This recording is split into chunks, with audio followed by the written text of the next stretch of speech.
Hello everyone, welcome to our channel simply unique. आपका इस channel पर तहे दिल से स्वागत है और आप सभी का दिल से धन्यवाद।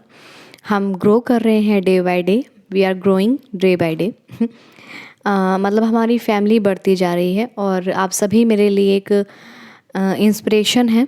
और एज ए गुड फ्रेंड मैं आपकी, और जिस हद तक चाहे मैं आपको मोटिवेट करती रहूं और आपको आप कभी आपके दिमाग में वो सीड इम्प्लांट करती रहूं जिससे वो आगे फल दे सके। ज़रा सी मेरी कोशिश है, बस कोशिश कर सकती हूँ। और आज का जो कोटेशन है वो बहुत हद तक चीज़ों को सॉर्ट आउट कर देगा, एक मेंटोर कोचेस के ऊपर भी और रिलेशंस के ऊपर भी। तो चलिए स्टार्ट करते हैं। इसमें लिखा है कि कभी अकेला चलना पड़े तो डरना मत, क्योंकि शमशान, शिखर और सिंहासन पर, यानी कि सिंहासन पर आदमी अकेला ही होता है। हम लोग क्या होता है, जैसे मैं अपनी लाइफ की बात बताती हूँ। जब मैं खुद को मानती थी कि मतलब अपने आप को डिज़र्विंग नहीं मानती थी बेसिकली, कि हाँ मैं भी कुछ हूँ या मैं भी कुछ कर सकती हूँ। हाँ, अपने आप को यूनिक तो मानती थी, पर उसमें मुझे एक सेटिस्फेक्शन नहीं था, मतलब कि हाँ मैं दूसरों से अलग हूँ, बट कैसे, नहीं मानती थी। तो मुझे एक मेंटोर कह लीजिए, एक मेरे फ्रेंड मिले और as a guide, as a coach, as a mentor उन्होंने मुझे बोला। और ये कोटेशन भी उन्होंने मुझे सेंड किया था और तब से मुझे ये आज याद आई है, तो मैंने सोचा मैं अपने व्यूअर से भी सेंड कर दूं। तो उन्होंने कहा कि तुम अकेली हो, दैट डजंट मीन्स कि तुम इनफ नहीं हो। ठीक है। तो उनका पता है क्या, मतलब उनका जो वे है, तरीका मुझे समझाने का, मतलब अब तक जो है, मैंने जितना भी उनको थोड़ा बहुत ऑब्ज़र्व किया, मैं पूरी तरह से उनको ऑब्ज़र्व तो नहीं कर पाई हूँ, लेकिन मैंने जितना भी ऑब्ज़र्व किया है ना, वो कभी भी मुझे सॉल्यूशन प्रोवाइड करके नहीं देते थे। जैसे मेरी मेरी बातें नॉर्मल नहीं होती हैं उनके साथ, मतलब नॉर्मल इन द सेंस कि मेरी बातें इन्हीं डीप थॉट पे, लाइफ से रिलेटेड और माइंड से रिलेटेड और मतलब चीज़ों को डीप समझने में, रिलेशन से रिलेटेड, और कुछ भी है जो बातें हैं, जो गहराई है चीज़ों को समझने में, मेरी बातें उनसे इस टाइप की होती थी। मतलब मेरे जो फ्रेंड हैं, होती हैं अभी भी। तो उस टाइम का फेज़ था और मुझे चीज़ें नहीं समझ में आती थी कि what is life, what is mindset, मैं कौन हूँ, मतलब क्या है ये सब, और क्या भगवान है, क्या होता है विश्वास, और मतलब ये सब। तो उन्होंने मुझे कभी भी, उन्होंने मुझे कहानियों के तौर पे सब कुछ समझाने की कोशिश करी कि ऐसा है, ऐसा है, ऐसा है। फिर भी मैं कहीं ना कहीं मैं उसमें कच्ची रह जाती थी समझने में, मुझे ऐसा लगता है। तो वो जैसे जैसे भाई अब अपनी सामने इंसान है, उसकी भी एक पर्सनल फैमिली है, तो मैं ज़्यादा तंग करना भी पसंद नहीं करती हूँ किसी को पर्सनल लाइफ में। जितना जिसने टाइम दे दिया, that is enough for me. मैं उसकी रिस्पेक्ट करती हूँ और वैल्यू करती हूँ। कोई अपना कीमती समय दे रहा है आपको फ्री ऑफ कॉस्ट, तो वो भी आज के डेट में बहुत वैल्यूबल होता है, क्योंकि आज के पास आज के टाइम में आपके लिए कोई टाइम निकाल रहा है, दैट इज़ आप उसके लिए बहुत इंपॉर्टेंट है। यानी कि वो आपके लिए केयर, आपकी केयर है, मतलब उसकी एक रिस्पेक्ट है, केयर है। तो उसको उसका आदर करना चाहिए और उसको इम्प्लीमेंट करना चाहिए। ठीक है। तो उन्होंने मुझे कभी भी सॉल्यूशन प्रोवाइड नहीं करा। उन्होंने मुझे बस ये ऐसे ऐसे वो चीज़ें, वो कभी डायरेक्ट बात नहीं करते हैं, वो हमेशा ऐसे बात करते हैं कि इंसान इसमें से अपना मैसेज खोजे कि मैंने इसमें क्या कहा है, खुद अपने आप अर्थ निकाले। तो इसमें कहा है कि जैसे मैंने पहले कहती हूँ कि मिशन मंगल में वो कहती है विद्या बालन की, अपनी राह खुद चुनो, इंस्पायर सबसे लो। देखो, टीचर का काम भी यही होता है। मैं उनको दिल से इतनी रिस्पेक्ट करती हूँ। उन्होंने अच्छा हुआ कि मुझे तब एक्सप्लेनेशन नहीं दी सब चीज़ों पे। मैं बहुत हद तक ऐसे ऐसे क्वेश्चन करती थी, अब मुझे सोचती हूँ तो मैं बहुत सिली मुझे लगता है। तो लेकिन फिर भी ठीक है, मेरी नॉलेज तो इम्प्रूव हुई। तो उन्होंने मुझे बहुत हद तक आंसर दिए, लेकिन वो कुछ टाइम उन्होंने जब मुझे उन्हें लगा कि मैंने अब इसे इतने सिखा दिया है, तो अब इसे प्रिपेयर मतलब अब इसे देखना चाहिए इसकी समझ कितनी है, मतलब कितना ये इम्पैक्ट ले पा अपनी चीज़ों को, अपनी नॉलेज को इम्प्लीमेंट कर पाती है अपनी डे टू डे लाइफ में। तो वो मुझे सम टाइम ना आंसर नहीं करते थे, कि मैं कहती थी ऐसा क्यों होता है, ऐसा क्यों होता है, लोग ऐसे क्यों करते हैं, वैसे, तो वो मुझे आंसर नहीं करते थे। ताकि मैं, गुरु का काम होता है, मतलब टीचर का काम होता है, एज ए मेंटर का काम होता है आपको राह दिखाना। तो मैं चलती चली गई और मतलब मैंने कहा ठीक है, अगर मैं, फिर उन्होंने जब मुझे आंसर नहीं दिया तो मैंने खुद से उन्हें खोजने की कोशिश करी। खैर ये बहुत लंबा टॉपिक है कि कभी गुरु के ऊपर समझाएंगे कि गुरु का असली मतलब क्या होता है, लेकिन आज मैं बता रही हूँ। तो उन्होंने मुझे कहा कि जब भी फिर मुझे रियलाइज़ भी हुआ, जब मैं उनको उनको कंप्लेंट करती थी कि मेरे साथ कोई नहीं है और कोई सपोर्ट नहीं करता, कोई समझता नहीं है, तो उन्होंने मुझे कोटेशन सेंड करा और फिर मैंने ये समझा अपने लेवल पे। तो मैं आज आपसे डिस्कस कर रही हूँ कि मैंने ये कैसा समझा। वो ये समझा कि डेफ़िनेटली हमें लोगों की वैलिडेशन चाहिए होती है, इसलिए हम लोगों का फ़ोकस, अटेंशन सीक करते हैं, मतलब माँगते हैं, उनका ग्रैब करते हैं उनका अटेंशन। क्यों? हमारे जो रिलेशंस होते हैं, आपको कहते हैं कि कोई बात नहीं है, मैंने अभी कुछ दिन पहले वीडियो डाली थी, मैंने कहा था कि कोई बात नहीं, अगर फ्रेंड सर्कल में या किसी कलीग्स में, नेबर्स में आपको कोई अटेंशन नहीं देता है, आपको इंपॉर्टेंस नहीं देता, आपको इग्नोर मारते हैं बेसिकली, तो आपके लिए अच्छा रास्ता साफ हो रहा है, राइट? लेकिन आप ये भी देखिए कि आपके लिए जो रास्ता साफ हो रहा है, तो इसका मतलब ये है कि आपको कुछ बेहतर करने के लिए दिया जा रहा है। मतलब अगर रास्ता साफ हो रहा है तो इसका मतलब आपके पास खोने के लिए कुछ नहीं है अब। मतलब in the sense, in relationship में आप कहते हैं कि मेरे साथ कोई नहीं होता, कोई नहीं होता, लेकिन सब कहते हैं नहीं, कोई ना कोई तो होता ही है। कौन होता है? पेरेंट्स तो होते ही हैं। लेकिन देख लीजिए आप, इस कोटेशन में क्या कहा गया है। लेकिन जब आप बार बार फेलियर होंगे ना, तो पेरेंट्स भी साथ देना छोड़ देते हैं, कहते हैं निकम्मा है, या मतलब जो भी है, मैं इसका वर्ड का यूज़ नहीं करना चाहती। मतलब उनकी नज़र में हमारी वैल्यू ख़त्म हो जाती है बेसिकली, जब हम कुछ अपनी लाइफ में अचीव नहीं कर पाते उनके वे से, उनके ट्रेडिशनल पाथ पे ना चल के, उनके ट्रेडिशनल वे से हम कुछ बन नहीं पाते हैं। तो उनके ट्रेडिशनल वे से मतलब इन द सेंस, उनका मानना है कि गवर्नमेंट जॉब अच्छी होती है, तो गवर्नमेंट जॉब, उनका मानना है कि ये एग्ज़ाम क्रैक कर लो, ये आप पोस्ट पे पहुंच जाओगे, तो उनका वे आप क्या चाहते हो, दैट डजंट, वो सेकेंडरी हो गया। आप क्या चाहते हो वो वैल्यू नहीं है, उनका वे है। मतलब आप, वो चाहते हैं आप डॉक्टर बनो, लेकिन आपका मन है आप कुक, शेफ़ बनो, वो उनके वे से, ठीक है? उनके वे से आप अगर सफल नहीं हो पाए हैं अपने करियर में, और उनके तरीके से आप सफल नहीं हो पाए, उनकी तरह से आप बन नहीं पाए हैं, उनकी सोच के अकॉर्डिंग आप बन नहीं पाए हैं, तो आप उनके मतलब नज़रों में भी आपकी वैल्यू ख़त्म हो जाती है एक बात पे। और मैं ये नहीं कह रही हूँ सभी अपने पेरेंट्स को डिसरिस्पेक्ट करें, मतलब ये सोच का ही फ़र्क होता है हमारे, क्योंकि बीच में जनरेशन गैप होता है, तो हमें एक दूसरे को समझना चाहिए, ठीक है? तो और मैं भी ये नहीं कहती हूँ कि मैं बहुत एक्सपर्ट हूँ, मेरे भी रिलेशन हैं, पेरेंट्स हैं, और बना के रखना और अपने रिलेशन को बनाए रखना, और ये बहुत ही कह देते हैं कि मतलब बहुत ही इम्पॉर्टेंट होता है हम लोगों के लिए, क्योंकि हम यहाँ अकेले रहने नहीं आए हैं, ठीक है? लेकिन जब आपको लगता है कि सब धीरे धीरे छूट रहा है आपके फेलियर के कारण, आपके नेगेटिविटी के कारण, आपकी सैडनेस के कारण, आपकी कुछ भी है मतलब लाइफ में किसी सर्कमस्टांसिस के कारण लोग छूट रहे हैं आपसे, लोग आपको छोड़ रहे हैं, लोग पीछे, तो इसका मतलब आपको इन रिलेशन अब खोने का कुछ डर नहीं है। अब आपको अकेले चलना है। और इसमें लिखा है, देखिए, जब भी आप सक्सेस पर चढ़ते हैं, फिर जब आपको खोने के लिए कुछ नहीं आता ना, फिर आपके पास एक ही टारगेट रहता है कि मुझे अब अपने तरीके से जीना है, क्योंकि कोई अब वैल्यू नहीं करता, मुझे अपनी वैल्यू करनी है, दैट्स इट। अब कोई करे ना करे, अब उसके लिए लोगों का वैलिडेशन, लोगों की राय, लोगों का ओपिनियन, लोगों का वैल्यू, लोगों की रिस्पेक्ट, सब ज़ीरो हो गया उसकी नज़र में। क्योंकि अब वो दुनिया को ये समझता है कि मतलब समझती है, या फिर कि अब लोगों को मेरी परवाह नहीं है, तो अब मैं जो होगा, जैसे होगा, जितना होगा मैं करूँगा या करूँगी।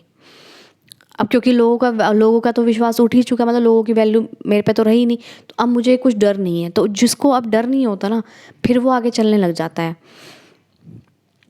और ये बात हकीकत है इस लाइन में, इस कोटेशन में कही हुई कि जब आप तरक्की की सीढ़ी चढ़ते हैं ना, तब आप अकेले ही होते हैं, क्योंकि जो फेलियर होता है ना, वो तमाशा करता है बड़े समाज में, भरे समाज में।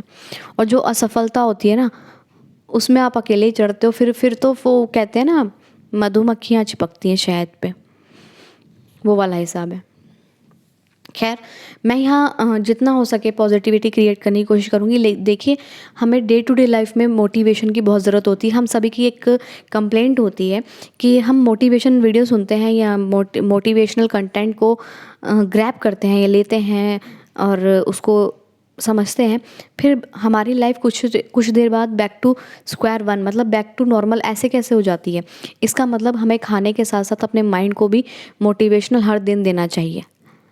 इसका सीधा सा मतलब है, मतलब कि हमारे माइंड को भी खाना चाहिए होता है मोटिवेशन का। और हम आज कुछ सीड कर, आज अपने माइंड वाले गार्डन में कुछ सीड कर रहे हैं, तो इसका मतलब इसका फल आगे जाके मिलने वाला है, अभी नहीं। हम कुरेदेंगे तो डेफिनेटली ख़राब ही हो जाना है वो सीड। ठीक है, तो ये मत सोचिए हम मोटिवेशन सुनते हैं, हम मोटिवेशनल वीडियो देखते हैं, हम मोटिवेशनल रील देखते हैं, हम मोटिवेशनल कंटेंट कंज्यूम करते हैं, फिर भी हमारा कुछ नहीं हो रहा है लाइफ में। दैट तो ये बिल्कुल गलत है। मैं भी सुनती हूँ लोगों को, और मैं भी बहुत लोगों को सुनती हूँ, तभी आपके सामने ये बातें रख पाती हूँ। और बहुत अच्छी कहानी मैंने सुनी थी, और इससे पहले मैंने ये करा भी नहीं।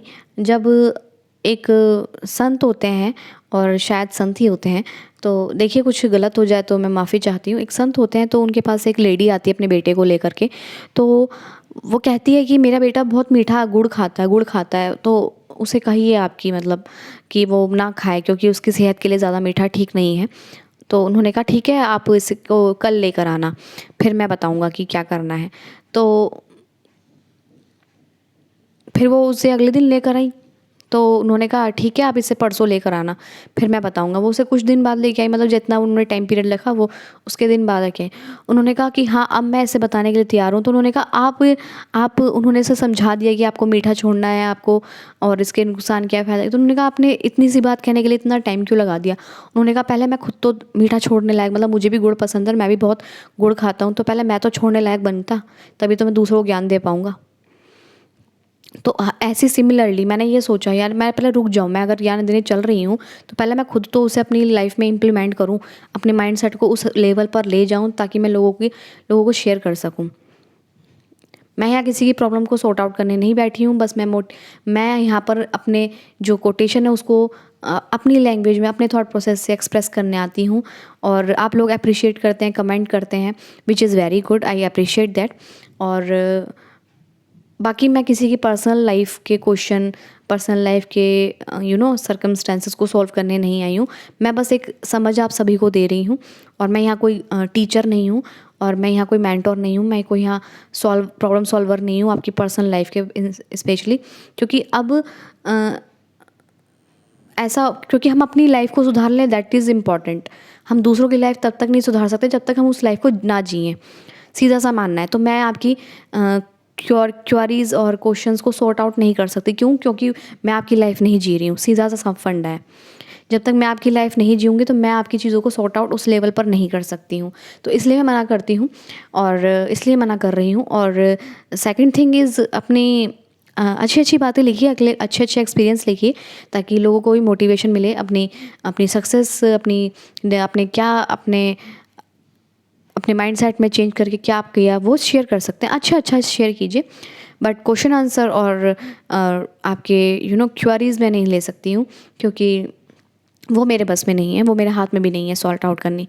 और मैं सिंपली यहाँ पर अपने माइंडसेट को शेयर करने आती हूँ सिंपली। तो देखिए, अब कहते हैं ना कि आते हैं अपने कोटेशन पे, कि कहते हैं ना शिखर पे, मतलब जितने भी आप देख सकते हैं कि जितने भी पर्वत चढ़ते हैं तो वो ग्रुप में चढ़ते हैं, लेकिन वहाँ तक पहुँचता कौन है? एक। ठीक है, बहुत से लोग कहते हैं अरे कुछ नहीं होगा तेरे से, ये वो, लेकिन जब वो पहुँच जाता है फिर क्या कहते हैं लोग? फिर वही ताली बजाते हैं। सिंहासन, कितनी ही बड़ी पोस्ट हो, यूपीएससी की हो, आईएएस हो, प्रधानमंत्री हो, प्रेसिडेंट हो, वो एक ही बनता है। ठीक है।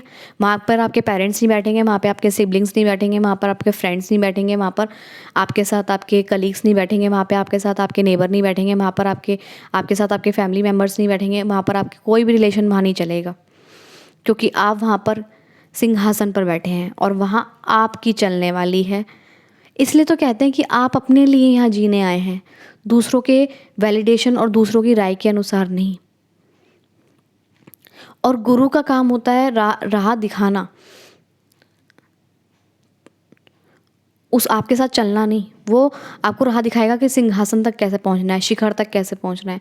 आपको गाइड मिलता है शिखर पर पहुंचने के लिए, गाइड बताएगा ऐसे ऐसे चलना है, आपको क्या क्या एहतियात बरतनी है, आपको क्या क्या सेफ्टीज़ बरतनी है, और फिर आपको पहुंचते जाना है। वो फिर बिना बिना झुके अपनी प्रैक्टिस से, अपनी ट्रेनिंग को जो भी उसे याद आता है उस टाइम पे वो चलता चला जाता है। ऐसी सिंहासन पर जो उसे अपना दिखाई देता है कि हाँ मुझे इस लक्ष्य अपने सिंहासन पर किस तरह पहुंचना है, उस वो सारा काम करके वो पहुंच जाता है। फिर वो अकेला होता है वहाँ पर। आपको तब क्यों डर लगता है जब आप कुछ नहीं होते हैं, और फिर जब वहाँ वहाँ तो डर नहीं लगता, जब आप बिल्कुल पहुँच जाते हैं शिखर पर वहाँ तो डर नहीं लगता हमें। क्यों? क्योंकि अब आपको पता है ना कि यहाँ मुझे मैं कैसे पहुँचा हूँ और किस तरह से पहुँचा हूँ या किस तरह से पहुँची हूँ वो आप ही जानते हैं। फिर आपको लोगों की वैल्यू करनी भी आ जाती है, लोग आपकी वैल्यू कर देते हैं। और हाँ, शमशान, देखिए यहाँ तो ऐसा है, आप अकेले, मेरा तो मैं एक लाइन बहुत शुरू से बोलती हूँ कि जब कहते हैं ना अपनी लाइफ अपनी मर्ज़ी से जियो, तो मैं कहती हूँ भाई देखो, आई अकेले थी, जाऊँगी भी अकेले, तो जीऊँगी भी अपनी मर्ज़ी से। और अगर अपनी मर्ज़ी से जीना ही है तो लोग अकेले रहने से बहुत डरते हैं, बहुत डरते हैं। क्यों? जब हम आए अकेले, हमारे साथ जाएगा कोई नहीं, हम आए हैं अकेले, हमारे साथ आया कोई नहीं, तो फिर अकेले रहने से हम डरते क्यों हैं?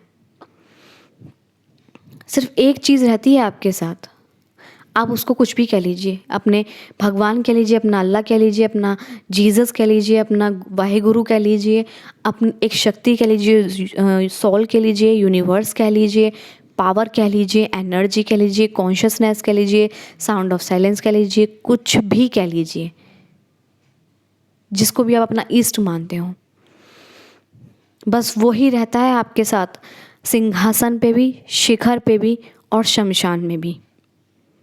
आप कहते हैं ना अपने अपने अपने, शमशान में देखो कोई तुम्हारे साथ अपना आ सकता है क्या तुम्हारे साथ लेटने के लिए? नहीं आ सकता। तो इसीलिए कभी भी अकेले होने से घबराइएगा मत, बिल्कुल भी नहीं। किसी की वैलिडेशन को सीख मत कीजिए, क्योंकि अगर आपके पास, आप अकेले ही चल रहे हैं ना, आपको पता है कि मैं अकेला हूँ या अकेली हूँ, कोई मतलब कोई अगर चीज़ शुरू कर दिया आपने, या फिर किसी भी चीज़ में आप अकेले पड़ गए हैं, किसी ऐसी सिचुएशन में आप अकेले पड़ गए हैं, तो हिम्मत मत हारिए। आपके साथ कोई नहीं है ना, तो वो तो ज़रूर है जिसको आप मानते हैं।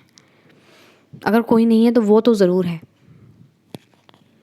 और ये मैं कह सकती हूँ क्योंकि बहुत हद तक मेरे साथ जब सिचुएशन ऐसी हुई कि मुझे लगा मैं अकेली पड़ गई हूँ, तब मैंने हिम्मत नहीं हारी और मैंने कहा कि अगर कोई नहीं है तू तो है, बाकी मैं देख लूँगी, जो होगा देखा जाएगा, बस।